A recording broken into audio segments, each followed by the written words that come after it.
we were all saying, we said together on this program, we've each all been saying on our own, that what was at stake in this election was even more serious than in the past. I mean, we were at risk of really losing our freedom. Even Elon Musk was saying in an interview just the day before yesterday, he said, hey, if we lose this election, we're not going to have another election. Right. And what he was saying was not hyperbole, because the Democrats, they want to give all these, 20 million illegals, voting rights as soon as possible. And what did they do? They didn't just let them cross the border. They flew them by airplane with the help of an app into swing states. Incredible. Why? Because the Democrats don't want there to be any swing states. Yeah. They want to get, once they give these people voting rights, then it's like, we're going to win every election going forward. This is exactly their plan, and it's antithetical to Catholic teaching. Now, I want to say something about this. Obviously, our viewers, at our encouragement, of all the three of us and all your other guests, we encourage them. Look, Catholic teaching, first of all, it's the truth. Secondly, it's a guide for elections, right? What's antithetical to Catholic teaching is not just when you get into the specific issues, it's the whole idea of these politicians being power hungry. That's the opposite of what Jesus taught, that those who are great among you must serve the rest. Amen. President Trump shows a spirit of service, giving, self-emptying, self-sacrificing. But these Democrats are power hungry monsters. And so that was at stake. So I think a lot of what was happening was, I know that yesterday, we have our own broadcast, and we did prayer broadcasts and everything. And everybody was saying they had such a high level of worry and anxiety. I said, rightly so in a sense, because you believe what we've been telling you, that everything's at stake, everything's at risk. Right. But there's another dimension to this too. I heard a lot of religious leaders, including some good Catholic leaders and bishops saying, well, remember in the election, you have to take into account all the different church teachings, and they would point to certain documents. Some of these documents are better than others, as you both know. Sure. Well, but my response to that whole thing was this. Took a little different approach. I said, listen, this is the kind of election where before you even get to the question of Catholic teaching and church documents, this is the kind of election where just common sense tells you immediately what the right choice is. Because it was a choice between freedom and communism. It was a choice between open borders, invasion of our country, and maybe doing what a president is supposed to do, secure our borders, and not to mention abortion. Oh my goodness. I think there are three things, maybe more, but three that jump out at me that made the difference in putting Donald Trump back into the White House, which should have been for the third time. The first one is there was so much prayer for Donald Trump. And what I mean by that is that John Yep from Catholics for Catholics asked people to offer masses for Donald Trump.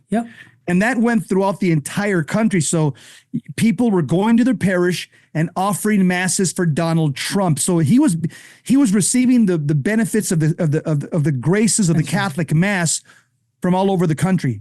Another thing that happened is that Catholics for Catholics also did a Sunday night rosary with a different Catholic priest. And last Sunday it was done with Bishop Strickland. It was basically a patriotic national rosary for the elections. Again, the power of prayer. Father Peyton, he not only said the family that prays together he says the country that prays together stays together. And so that was being done with these Sunday night patriotic rosaries hosted by different Catholic priests, and ultimately by Bishop Strickland last Sunday. And then also, I think something that helped enormously, because this went viral on this show, Father Ripperger wrote a prayer, an election prayer, and he read it on the Terry and Jesse show. We put this on a short, and I send it out to many people, I'm every apostolate out there.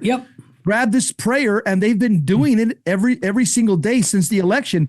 It's an election prayer that Father Chad Ripperger wrote. It went viral. And so, beyond, again, all the good work, boots on the ground, people knocking on doors. I was doing all that here in the Phoenix, me and my wife, passing out golden tickets, how to vote, writing letters to people, little postcards. Hey, get out and vote, texting people at home. They'd give me a list. Apart from that, I think it was the Catholic prayer power, the rosaries, Father Ripperger's prayer, the masses being offered for him that made all the difference in the world, and that's why he's going back to the White House. Well, we saw a lot of support too for as you know, the prayer efforts that we've been conducting too have been just beautifully supported. I mean, they always get support every election cycle, but this time there was. I kept saying in my talks across the country that, more citizens than ever said about this election that they had come to the conclusion it was a battle between good and evil. Yes. Not just between one position or another, one party or another. They saw it as good versus evil. Yeah. And when citizens see it that way, believers tend to come out more to vote. And we have too many believers sitting on the sidelines. And fortunately, I think a lot more of them woke up. We'll see over the coming days, more detailed statistics as people, the experts will dig deep into the stats and we'll see, how much of an increase there was among religious believers at the polls. But I think that the church was the church on the level of the people was more mobilized than ever. Now, and the pastors, that's another question. As always, certain ones stood up and stepped forward, but I think there was also just a lot of, what I noticed, of course, here we are in the Catholic community. What I noticed among our Catholic shepherds, and tell me I'd be interested in what you guys think too on this. There was a lot of talk about process, but it fell short on substance. What I mean is you could look at an election, you could say to the people, hey, everybody, it's time to vote. And, when we vote, we have to promote civility in our politics. We have to have, kindness and reasonableness and take account of the positions and make sure you look at all the issues and make sure you look at the Catholic teaching. That's all process talk. That's right.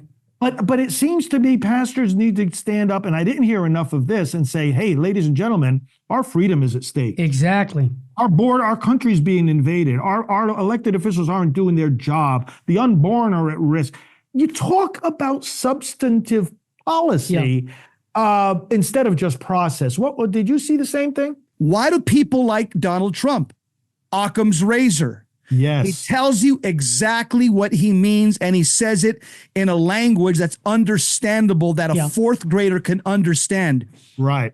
Okay. He says what he means what he says. He carries out his promises. And, sometimes when I hear politicians like, Kamala Harris's word salad about, burdened and the unburdened and having been burdened. When I hear that nonsense, and I hear some, again, politicians talk with their political speak, and even some of our bishops, it reminds me of what St. Paul says in Romans chapter 1, verse 22. He says, claiming to be wise, they became fools. Well, yes. They're so impressed with their college degrees, with the letters behind their name, that it makes them sound stupid.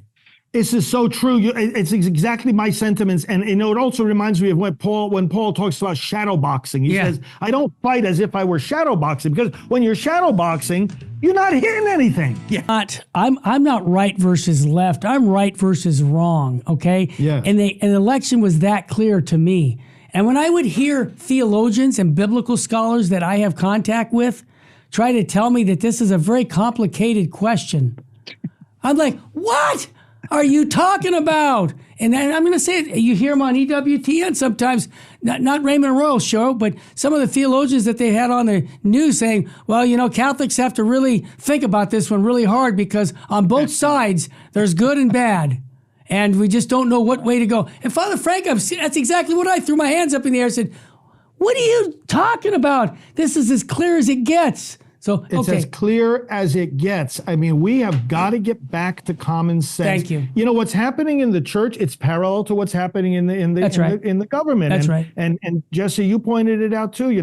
Why do so many church leaders sound like so many of these politicians? Yeah. It's like, come on, we need common sense. Yep. And that's what President Trump says. He says, look, it's not that I'm, on the right or conservative. I'm just common sense. Of course. People want that. They want it in the church also. Right. They want it in the church. So, praise God. This is part of what renewal is about. Yeah. And now we have a second chance. And now we have to build on this. I want to urge our people, everything you've been doing in this election. Yes. I think the critical message for today, this literally today, is don't stop. You were praying hard for the election. Now pray hard for the rest of the process. First implementation. of all, the implementation.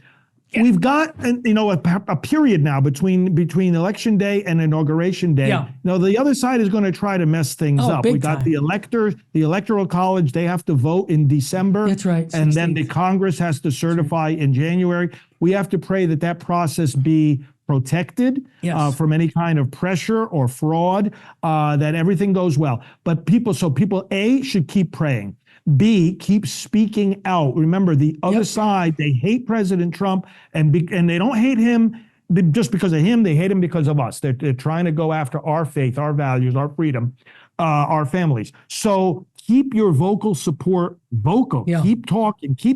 And you voted. We praise God for everyone who voted and got other people to vote. But now, just as you explained to people why they should vote, for these candidates, now keep explaining why you did, because it's going to be a constant battle to win over the hearts and minds of the American people. And then we have to thirdly stand with those that we've elected. If you don't know who your state representatives and senators are, now's the time to get to know them. Get to know those that were just elected or reelected. Get to know where they stand on the issues. Make sure they know where you stand on the issues. Get to know your U.S. representative and your U.S. senators, two of them, and then work with them. Yeah. Work with them to advance the cause. And then finally, of course, on the matter of pro-life. Okay, so we were talking in our previous segments together. Sure. About the 10 states that had the ballot measures. That's right. Pro-life victories, Florida. I know we stopped it. I love it. Congratulations. Governor DeSantis deserves most of the credit. Really? But so many of us, myself included, we were crisscrossing the state and just talking every day about this thing. Secondly, Nebraska.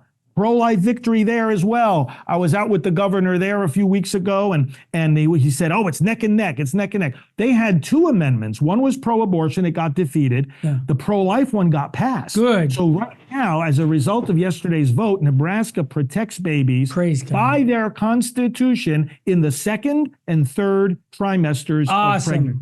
Awesome. Wonderful victory. And then South Dakota victory.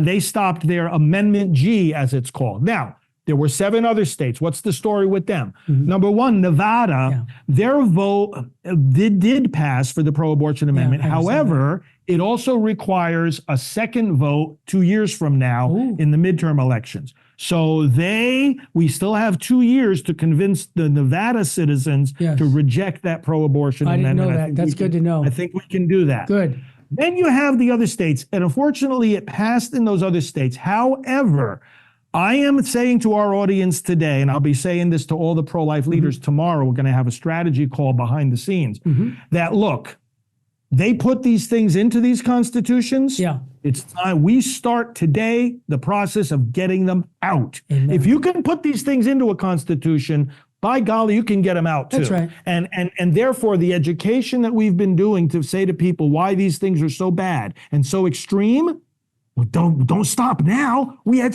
to amplify that all the more and get people to realize, hey, what you voted for isn't what you thought you vote for. Right. Look at how bad this is. And then we're gonna get these out of those constitutions. That's the way forward. So we're talking about Arizona, Colorado, Maryland, Missouri, Montana, Nevada, and well, of course, I've already mentioned about Nevada, and also New York. So on we go, right? We don't stop. No, we never stop.